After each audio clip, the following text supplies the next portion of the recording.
When making a website, you always want to make sure that your JavaScript is in a separate file. You don't want to stick it inside of your HTML code, and while it's easier that way, it's easier to change after if you put it in its own file. So in this video, we're going to show you how to link your JavaScript file to the HTML document, which will then reference everything that you're doing.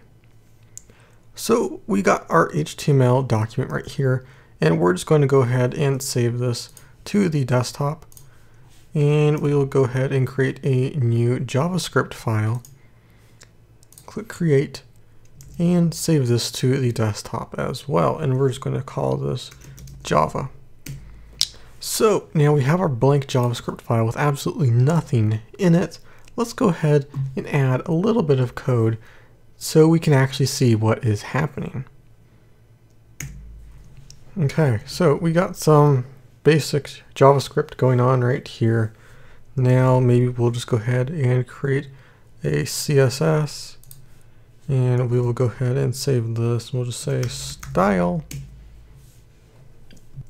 and there we go, we got some style in there. So let's go ahead and import our CSS. Okay, we got that linked in. Now how do we go ahead and link our JavaScript right here? Well, unlike our CSS, we don't stick it in the head tag. It actually goes in the body with the rest of the web page. So first, we're just going to go ahead and add some code, which is what's going to happen. We need to click in order for this pop-up to show up. So now we're going to go ahead and import our script. How do we do that? Well, it's exactly the same as if you were going to be coding the script within the HTML file. So we just have to say script. Then inside of this, we will just say source, src, and I will say java.js, and we will just go ahead and close off our script. Now that is it. It's exactly the same, and instead of just putting all of your code for your script right in between these two, we just link this right here, and that is it. That is all you need to do in order to get this to work. It's super easy.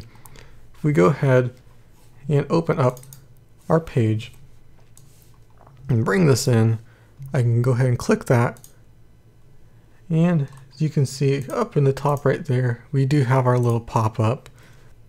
And if we add just something above that, like h1 text, just like that, if we go ahead and reload, I go ahead and click that, and as you can see, we have our little pop-up right there.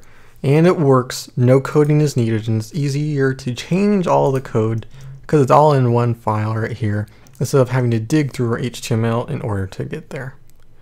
But there you have it, that is it. It's very simple and easy to use, just like how you would code it within the HTML file.